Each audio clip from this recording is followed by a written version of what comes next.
It's verbal autobiography. It is, well, what that is. I'm verbally doing an autobiography. It's already been going, and it's just like every time I think I caught up, my life continues, and there's more. But I like this. It's really unreasonable. I have no reason for doing this except for it serves sort of as like, okay, I live forever and I stand behind verbal autobiography as my forever cringe. But if I did die, it would be my last will and testament, and it would all get so many more views. And that would be enough. Hey, I'll combine together the continuation of life in all of the episodes. Each 12 added up will like be like a but yeah. It is Sunday. I track dates and time because it's important to stay organized, tracking dates and time, but I find like fun day and everyday necklace as my name. I had to shorten it. There's a trick to shortening necklaces that's super cool that I learned with like little skinny paper clips. Or no, not paper clips. What are they called? Safety pins? Yeah. Safety pins can make your necklace a choker. If you weren't at the park yesterday, you missed out. But I think that maybe we should do it. See, we've been doing it early because weather. Because we're like, okay, it's going to be, I don't know, cooler in the earlier part of the day. But like, I'm like, the park actually starts to get pretty popping around 4 or 5. So maybe well, next time we're just going to do the kickball game, but maybe start it later. I'm going to ask Danny about it. Maybe do 3 o'clock. I don't know if that information is relevant to you or not watching this, but if it is, then I'm glad I have some relevant information for you. Otherwise, I'm just going to get right back into like my verbal autobiography. It feels good to say it. And it's good practice. Like if I pretend like I'm talking to someone and I don't wear my glasses, so I never know if anyone's watching. And from what Instagram might tell you later, but I know better than to check because when I have, it's always 0. And it's like the 1 is your mom. And it's like, I don't know if those are just the wrong streams. But it's enough for me to be like, you know what? It's cool. This is for me to talk live. If you catch it, dope. I'm alive right now. Or I'll resurrect it on YouTube. And it'll be a different time. It might be the same day. It might be the day after. I resurrected 2 of these on YouTube today. The one from yesterday and the one from the day before yesterday. It's also a great way for me to remember all my cute outfits. Because, hula shark. Alright, here we go. Some of these questions are big. Like before, I would like, they were like hard questions to answer without my phone, but meaningless too, in that, like, it's like, who really cares what my second favorite food that starts with the letter P is? Oh man, that's a hard one. After pickles, maybe popcorn? Alright, but here we go. What's your favorite thing about producing your own comedy shows? I love Dress to Kill. It's not just any show, it's Dress to Kill. Although I would want to produce like other shows too. I have a list of plans. But producing a show, so it's like having a baby when you're a comic. Like if my jokes are my children, there's almost a part of them that comes out a little more like full-fledged or ability to walk. Dress to Kill is like a child in that like I love it so much. I'm so proud of it. I'm so proud it like came out of my mind and it came together and like people were there to help it along the way, as you would imagine someone like in a good situation having a child will have like people even in small ways help along the way. But I worry a lot about it and I feel like it needs to take a lot of care, and sometimes I feel like a shitty show producer because I'm like, oh, this beautiful thing that's so precious to me takes more care than maybe I'm able to give, like, especially if you don't sell as many tickets, or you don't have like as good of a turnout on things. I don't really care about selling tickets. I just want people there. Like, I do care about selling tickets because it matters overall, and like, I'm bad with money because I really don't love money, and it's like actually an issue. It's actually like it means that I'm bad with money. But I would just rather people there. That's why like I'll go hard on guest lists, but also such a treat. You know, I want to give a shout out. it was over a year ago, and I don't think I've ever said this on Dress to Kill or on Verbal Autobiography, but the comic Charlie Spink was on my show, and he asked how many tickets I had left to like basically sell out, and bought the remaining tickets just so I would have money. Like, that is such sick shit. That's so nice. Like, that, I would love to be that kind of person in comics someday. I thought that was the most, and then he did like a great job on the show. It was like just a hella nice guy. And I was like, I don't know, that's a dope move. I'm always like at the thing where I'm like, okay, if I have to like figure out how well, like it's like, okay, do I ask the comic just to be on a guest list and then pay for drinks, or do I pay for tickets and then try and hide when they come around for drinks, minimums and stuff? Which both make me feel like shit. Both make me feel like fucking shit. I hate like that money makes me feel like shit. But it's, you know, that's why I don't love it. Hard to really love something that makes you feel like shit. But the best thing about it is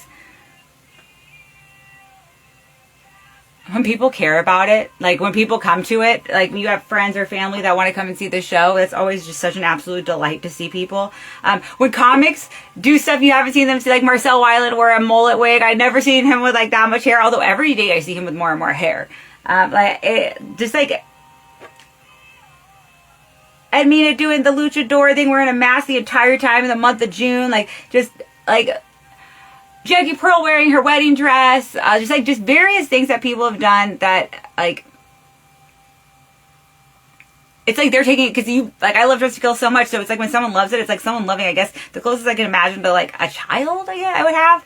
Like, they want it to do well, too, and that means that's, like, all of my, like, Dress to Kill April from this year, people, like, just... Because I was like, oh no, we're switching up the format. This is going to be wild. And they're just so on board. And I like, yeah, it is like someone loving something that you love. So that I would say was one of the best parts about producing the show. You already like, I love that I get to do this thing, but I fully admit how stressful it is. I wish it wasn't. Maybe it's just me.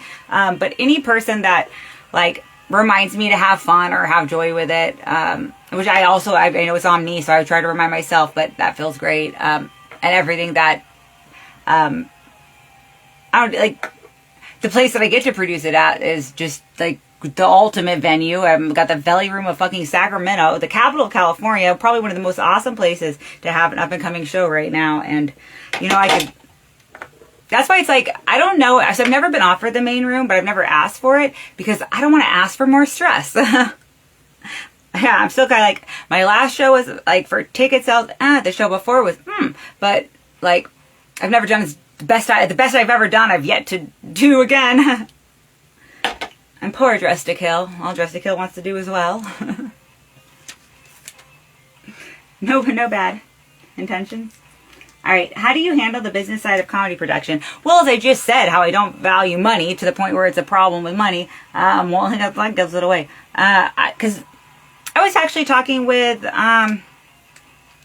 another comedy producer, Luke Soy, who does Corner House, this past Corner House show on Friday, and I was asking, because he's like sold out for what he had on Eventbrite, and I was like, all right, like, and he was saying, because I had been at this one, so I got to do a guest set on this show, because we're like neighbors, so I did a guest set on this show, but the show before I went to, and he was saying, like, for this last one, like, it's sold out way, way, way more. I'm like, what do you fucking do different? Because it's like, it's so hard to figure this out.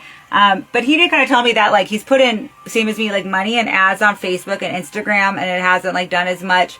But I don't usually use Eventbrite because they make you sell tickets through them, and my venue sells tickets. So that would be, but if I ever do Dress to Kill other places, I would consider probably putting them on Eventbrite unless the venue I was doing would not want me to. Otherwise, I definitely would. And I did do Eventbrite, I think, for either Chico or Reno. I'm pretty sure Chico.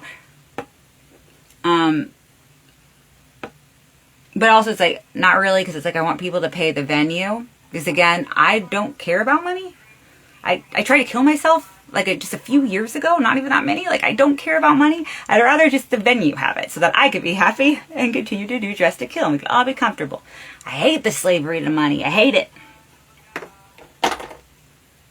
I hate all these good people I see wrapped up and having to deal with this bullshit, while we have continually paraded in our face absolute assholes who have clearly more than enough. That's so mean to say. No human is an absolute asshole, but they're almost more asshole than they are human. Despite what their face looks like. Usually like an asshole face. Alright, what's the best piece of fashion advice you've ever received?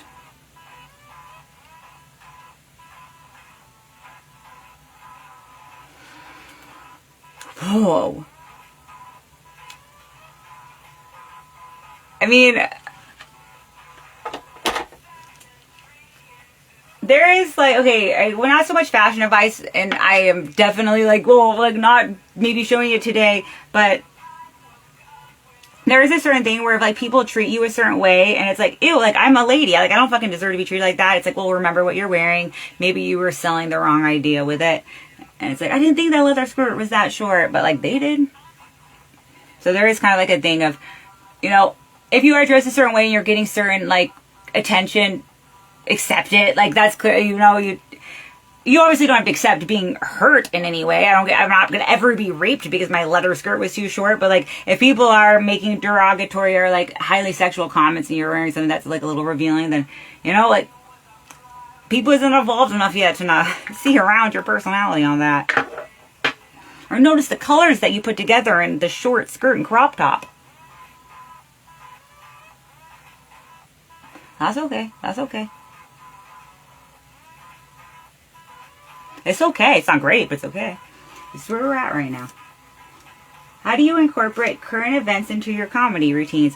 Oh my gosh. So I don't, but I love Laugh's writing group, and one of the because as a comedy writer, it is highly beneficial if you are like, you can read a headline and just like think of some quick things. Some of them might be shit, but like if you could think of some like quick quips or jokes and things for just like whatever thing. I don't know. Elon Musk gets traded to the Detroit Tigers. I don't fucking get news. Like whatever thing it is, if you can make up some quick quips to that. But I always get frustrated with, so sometimes it's extra hard where they do it like either Josh or Logan, whoever's doing the writing group, will have it where you have to pair up with someone. Then you have to give them your news thing, and they have to give you theirs. So that one's like really hard because it's like if I did scrap by some news, it's not like someone else's. Like, damn it, a sports thing again. I think the last time I did sports when I was just like, I'm going to date a baller. Oh my gosh, though, the A's are in Sacramento, and I'm walking that bridge. But so that, like I said, I almost answered it, but I do really want to share, because the last time I was out last, that was the topic, but it was one where we got to choose, so we got to write off of the one that we chose. So instead of like having a partner switching, we got to like pick ours, and thank God, because I had none. My thing was, news is fake, but birds are real. That's true. News is very opinion and very like its own different, you know, I'm not gonna say any individual human, but like there's shit working through shit that like has its own agenda. But birds are real as fuck. The birds are real. If there might be one fake bird or a few fake birds out there. We know the tiki room. There's obviously some fake birds, but the majority of the birds you're seeing in your area, they're real. Also, the weather, sun's out, guns out, but only if they're bubble guns. We don't even need any more pain and suffering. I think police should have bubble guns. Because I think it's really hard to commit violent crime around the magic of bubbles.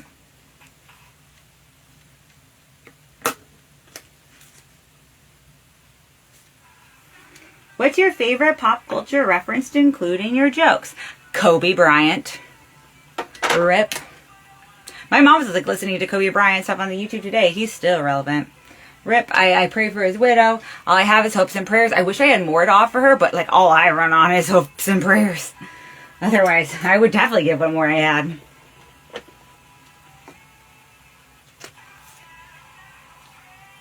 How do you handle cultural sensitivity when you crafting material? There are certain words I don't need to say. And this isn't even like, I have to be, so I am a big fan of Kendrick Lamar. And he like was I don't know, like so many kinds of like, on my like, feeling sad and need a pump up playlist, or just like a reminder, like literally I have a playlist I was like, it's gonna be okay. And like Alright was obviously the main song on that. Can't sing to him. Because I don't even want to, I don't like, I mean,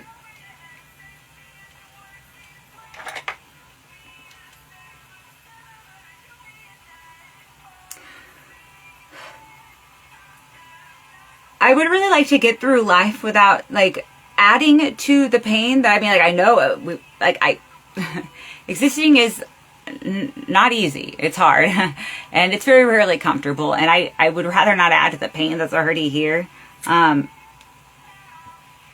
Although I'm not fucking perfect. I'm a total, like, I guess, South Park nihilist, and even though I think South Park is made with a lot of love, there's a lot of times they piss people off, and I don't even know how much they realized they were doing it, or like, but I do have to be careful, because sometimes it's like, well, I don't know, I have a pretty good thing for the joke where I'm like, I'm going to hurt myself in a joke before, like, I really want to hurt other. I actually feel bad at the man babies one. I actually had a whole thing about I have a joke about dating man babies where I started to feel bad today. I was like, man, am I shaming anyone? I started to think about it. I was like, I'm not talking about, like, all the dudes I know. Like, I'm just talking about, like, a specific, you know what, and that wouldn't even define someone. A man baby can always grow up. And sometimes a man baby is more of a man baby because someone's too much, like, so codependent, they bring out the baby in the man. And so it doesn't really let them be a man. So that's, like, a whole part, too.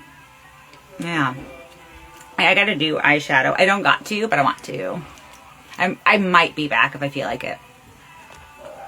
Back. I'm definitely back. Even though I enjoyed the music. And if you were on Resurrected YouTube, that was only a second. Ah, surprise. I'm glad you stayed. You could probably tell from the amount of how long the video is. That as fun as it was to play music loudly, I pre-read the question, which I wasn't supposed to do, but I read it and just got so excited to answer. What's the most unexpected reaction you've received from an audience member?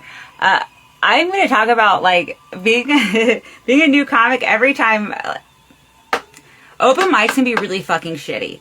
And that's, like, how you get good. But it'll be at places that people didn't expect comedy. Almost sometimes it's, like, a thing where the patrons have, like, a war with the comics. Where it's, like, they almost, like, are there not to like you. It's, like, how much you're going to let them talk. Like, how much crowd work you can now get good at. But you have, like, your jokes that you write. And you feel really proud of those. Because, like, that's kind of like the basis there.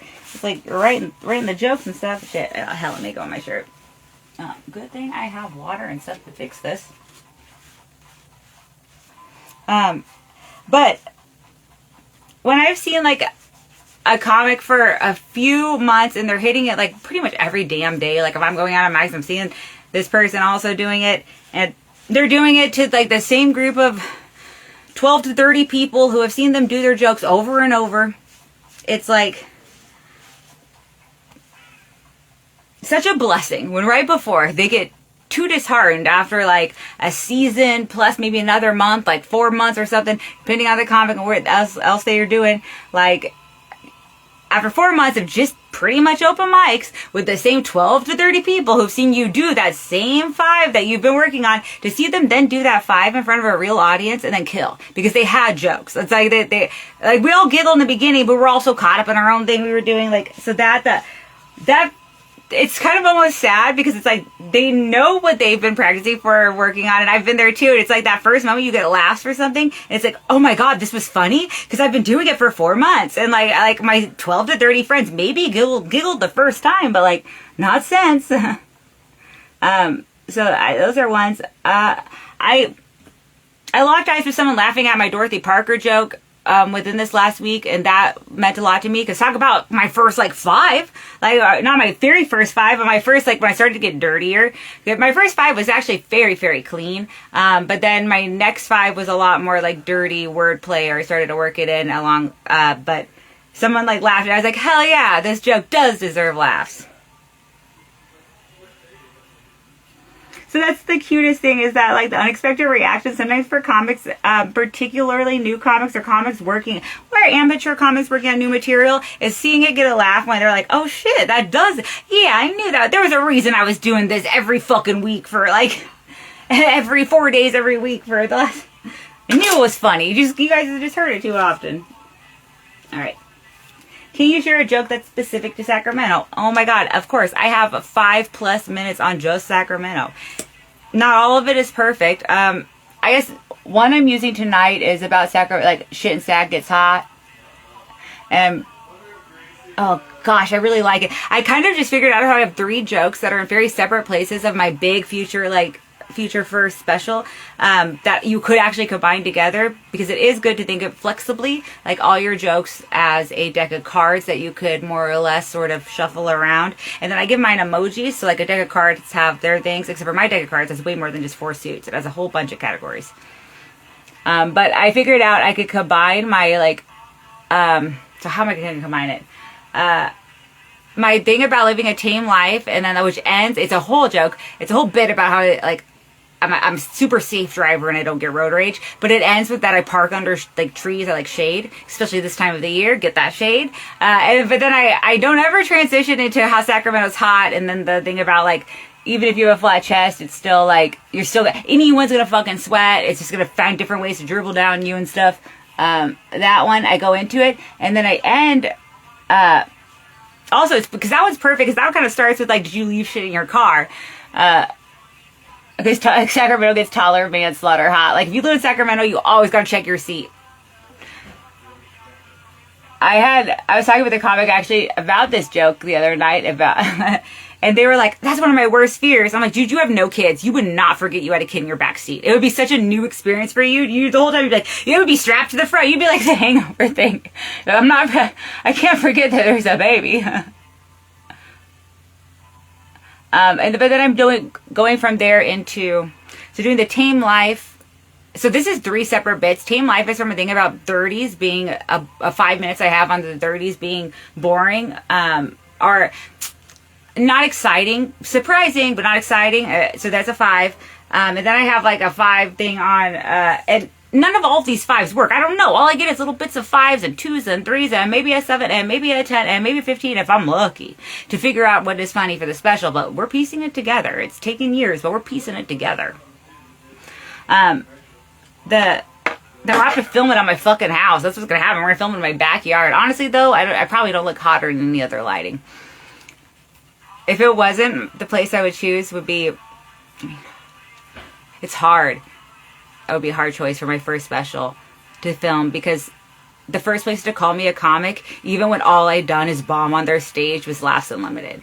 They call me a comic, I guess, to get me to go back up again, like that. So like that is definitely where yeah, like I stood among comics and they were like, all right, Amy, you're a comic. Are you like gonna put your name on for this?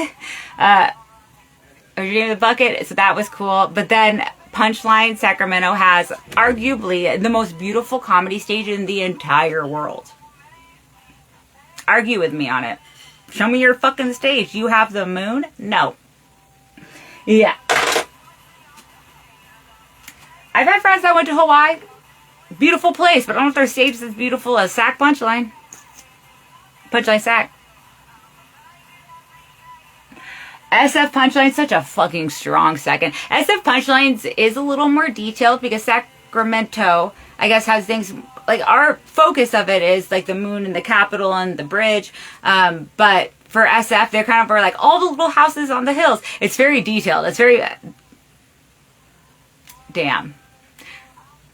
I haven't been to Philadelphia or Houston, but if I go to either of those, I will definitely make a point to go out to their Punchline stages. I don't know if they have the landscape like SF, like California does with SF and Sacramento, but Sacramento Punchline Sacramento is the most, it's the right way to say it. Always say Punchline first and then the place that Punchline is at. I forget that. I'm working on it. Punchline Sacramento is the most beautiful stage I have ever seen for comedy in the world. I haven't been everywhere, but I've seen enough clips to know that we are pretty fucking beautiful with that stage. I didn't even ask for the moon to be there, and the day I walked in, there it was. I have like 5, and then I'm going from, yeah, okay, the 3 things that I'm really proud that I mixed together for this, because they're hot, but they were all from different hot sex. The bit I have about the 30s being kind of basically like, just like my 5 minutes on being in my 30s, and then, which is growing always, but figuring out what's funny, what's not. 5 minutes, the 5 minutes I have on Sacramento, and then like a 5 minutes on being very beat upable, easy to beat up. I not doing all 15, but like certain jokes. I have like one joke from each that I realized, hey, I could take these and make a whole bit just about hot. So like going from the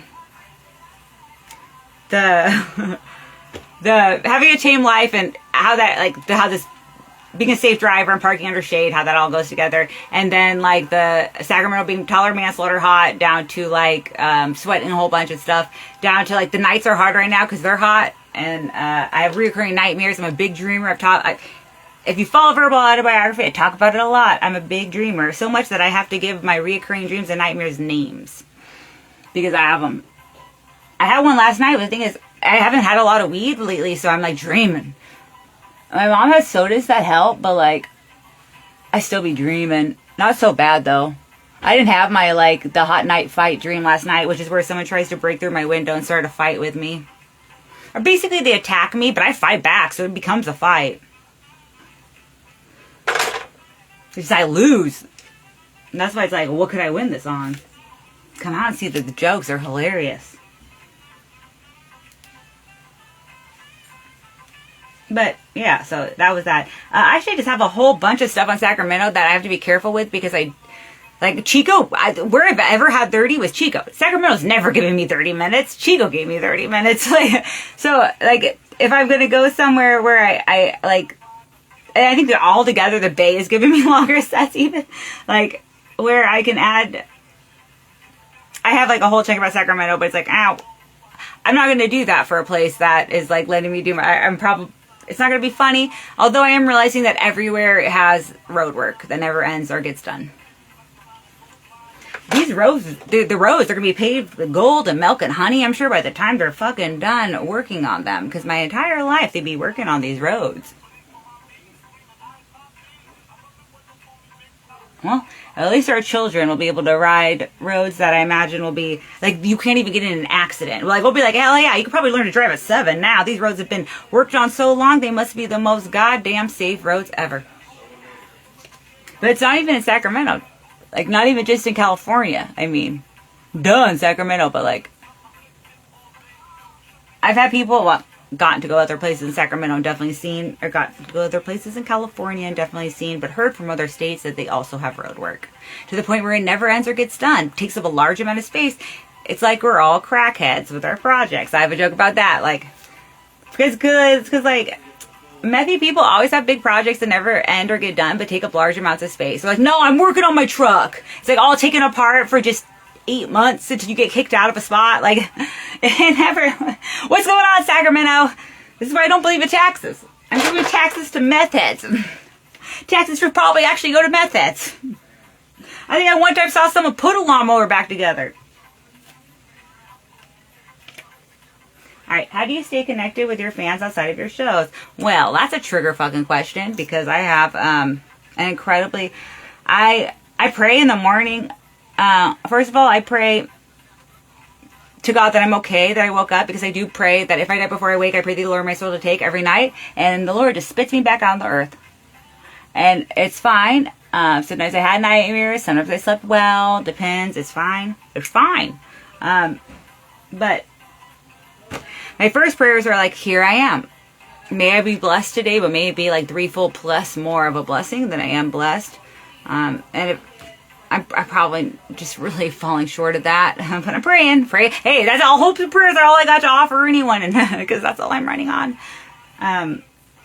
Yeah, so one of the big things I pray is for messages, because as soon as I like to turn off Do Not Disturb around 5 p.m. because when I turn it back on, I am immediately disturbed, and it's how I ruin my morning. So like I pray like, okay, like, God must want me here. Something, whatever created me, I think, is what's like keeping me here again another morning. He didn't want me back with it, so here I am again. Let me pray because I'm about to turn off my phone on Do Not Disturb, and it's going to be an absolute avalanche of shit. And I don't just mean, like, it's all, the worst thing is that it's like, a lot of it is like dumb notifications, and I do try to turn off notifications for dumb apps, but just between Instagram, Facebook, and personal, also I have the Dress to Kill ones and the Amy ones, so I have 2 different accounts for stuff. When I turn it on, it very much overwhelms me, especially when I notice it's like, oh, people I love. Like, so it's like, okay, oh, well, I just saw like 3 names of people I want to answer to right away. 1, 2, 3, like try and get those. And then it's like, oh my God, what do I answer next? I got to take a shower. I don't know how people do it, but I imagine I imagine everyone is doing better than I am at answering messages. And I am floundering. I'm like, hopes and prayers on these messages. Hopes and prayers for the floods. We get a flood of messages. A lot of them are really even just like, oh, so-and-so mentioned you in a story. They just retweeted the story that you did, retweeted them. So, like, I'm sorry for everyone else's things that I'm plugging up. We're all trying our best. I don't hold it against anyone. If you take never to answer me back and I see you in person, I'm not going to, like, I'm going to love you. If I do see them off, maybe I'm like, ooh, did I do something wrong? But I'm going to assume I didn't. And they're just that, like, you got a fucking life. So I pray and I get lucky because I will see things pop up. Like today I answered like some YouTube comments I would have never seen. Just like it happened. I prayed. I turned on the Do Not Disturb. One of the first things I noticed was some YouTube comments. Not even by people I know. I probably should have spent those time on answering the messages from people I know. It's very difficult to handle phones. I don't know how everyone just fucking loves it and does it. I remember my phone broke now a few years, like last year in the beginning. Second to the last time I was on the Punchline main stage, but not for Roast Battle. Hell yeah, thank you, Roast Battle. Let me on that pretty fucking stage. I'll insult for that pretty fucking stage. I also fucking love Roast Battle. And the first time I ever was at Punchline Sacramento was for a Roast Battle. And it was a magical experience. I remember it so perfectly. It'll be like, I guess I like wrote that chapter in my book. Like the time, as it was happening. And then that same week I went back for a showcase, which is also very cool. Last time I was on the Punchline Sacramento main stage was September last year. And the last time I was on SF Punchline main stage was basically never, except for one time I kind of snuck in there for one of those joke carnival things where you just give like one little one-liner.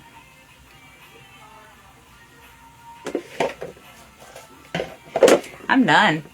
Not answering these fucking questions. I can't wait till I come back and answer them because I like answering them. For me, yeah, I guess I do. But man, if anyone else had got anything from this, I'm here at Resurrected YouTube. I did already pre-read the next question, but I'm going to wait to answer it because I feel like it'll be a big answer because that's what I have. I have a lot of words. What's the biggest misconception people have about being a comedian? Which has already been said before, which is that we're all poorer than you think we are. We're all dirt fucking poor. People always think comedians have money. Like, no. Like, I actually would be curious, those of you who do, like, amateur music, what are you seeing for dividends and shit? Like, are you also poor as fuck? Are all the dreamers right now getting shafted trying to dream because the world is greedy? Or, like, nah, that's not really why. I don't know. Maybe it's just because I suck. Who knows? But I can't speak for all comedians on that. And I will say a lot of other comedians are poor as fuck. Like if you're doing usually they're making money off of other stuff. In addition to doing comedy. Oh yeah. There's like a comic I was going to see at Laughs recently who's from LA. But like she mostly travels to make money because the other comedy clubs in other states are like going to pay for like headliners and stuff, which like I am in my opinion in heart, but not yet officially. Just because I have 30 minutes I'm figuring out it's funny. We'll see. Come out, I get 7 tonight. Kind of Placerville. Okay, I thought it was Placerville, but I think it's actually closer to Sacramento than I realized, which is dope.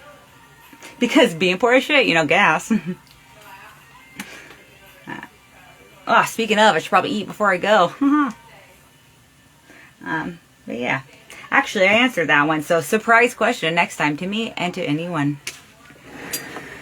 Alright.